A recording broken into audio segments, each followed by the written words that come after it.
What if your worst workout regimen error is also the one you're most proud of? This is discipline, you tell yourself when you skip meals or work out without eating. However, what if I told you that right then and there? Your body is burning more than just fat. It may be slowly consuming itself, not in a dramatic movie-style way. However, in a silent, imperceptible process, your muscles, the same things you're attempting to develop, begin to deteriorate, simply to keep you going. What about the frightening part? The majority of people are unaware that it is taking place. They think they're getting leaner, but they're actually getting weaker. So what's really going on inside your body when you train hungry? And are you helping your progress or silently destroying it? Let's find out. Point 1. Your body enters survival mode. Imagine this. In the morning, you awaken. It has been 10 or 12 hours since you last ate. While you slept, your body was already operating on empty. You then immediately start working out rather than eating. Your body doesn't think, great, let's burn fat at that point. We're in trouble, it thinks. We require energy, right now. Survival is always your body's top goal, not appearance, six-pack abs, or weight loss. Enduring. Your blood's glucose sugar, which comes from the food you eat, is normally what powers your body. However, those glucose levels decrease when you miss meals. Your body then searches for a backup. It turns to glycogen-stored energy in your muscles and liver. But here's the thing, glycogen is limited. It's like a small fuel tank, not a full reserve. During exercise, especially intense workouts, that fuel tank empties fast. And once it's low, your body starts to panic, because now it has to find another source of energy quickly. Point 2. The moment your body starts eating muscle. This is the point at which things become sinister. Your body doesn't simply give up when it runs out of simple energy sources, it adjusts. Additionally, you may not always benefit from such adaptation. Protein begins to be broken down by your body. And your body's biggest source of protein? Your muscles.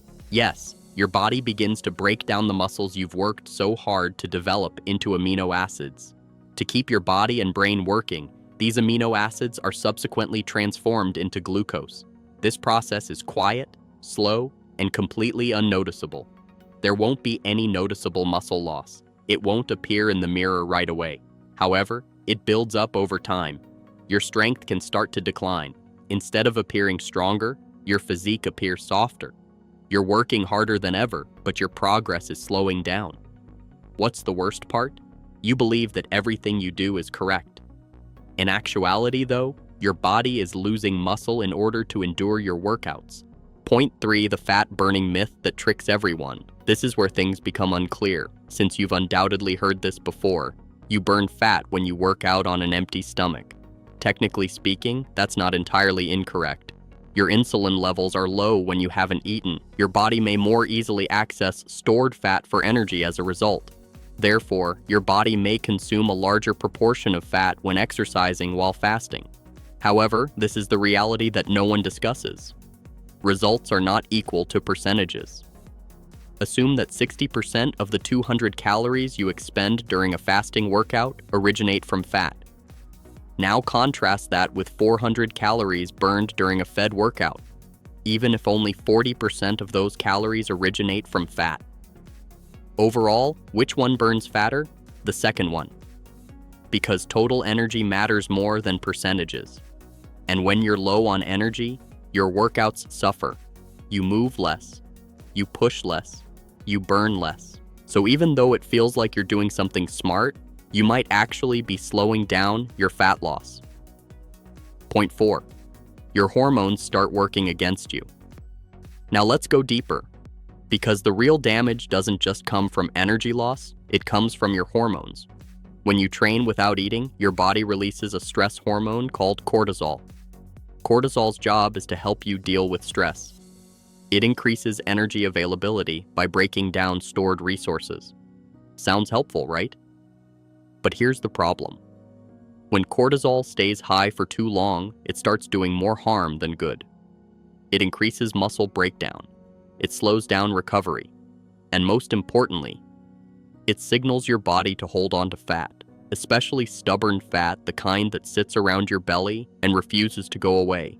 So now you're stuck in a frustrating cycle. You're working harder, eating less, pushing yourself more, but your body is holding on to fat and losing muscle at the same time, and you don't understand why nothing is changing. Point 5. Why your workouts feel weak and ineffective. Let's be honest for a second. Think about your last fasted workout. Did you feel strong, or did you feel tired, slower, maybe even a little dizzy? That's not just low motivation, that's your body running out of fuel. Your muscles need energy to contract. Your brain needs glucose to stay focused. Without it, everything starts to slow down. Your strength drops. Your endurance drops. Your coordination drops. Even your ability to push through pain drops. And this directly affects your results. Because progress in fitness doesn't just come from showing up, it comes from intensity, effort, and consistency. If every workout is weaker than it should be, then every result will be smaller than it could be. Point 6. The hidden long-term damage. Here's something most people don't realize. Losing muscle doesn't just affect how you look, it affects your metabolism. Muscle is what helps your body burn calories, even at rest. The more muscle you have, the more energy your body uses throughout the day. So when you lose muscle, your metabolism slows down. That means you burn fewer calories, even when you're doing nothing. And over time, this makes fat loss harder and easier to regain. So ironically, by trying to burn more fat through fasted workouts, you might be setting yourself up to gain fatter in the future. Point 7. The smarter, more effective approach. Now here's the good news. You don't need a complicated diet. You don't need a massive meal before every workout. You just need to give your body something. Even a small snack can completely change how your body responds. A banana, a handful of nuts, a little yogurt. Something simple that gives your body quick energy. This helps maintain your blood sugar levels, reduces muscle breakdown, and allows you to perform better during your workout. And when you perform better, you burn more calories, you build more muscle, you get better results. It's not about eating more, it's about eating smarter. So the next time you feel proud of skipping a meal before your workout, pause for a second and ask yourself, am I really pushing my body forward? Or am I forcing it into survival mode? Because the line between discipline and damage is thinner than most people think. And sometimes, the fastest way to get results is not by doing more, but by giving your body what it actually needs.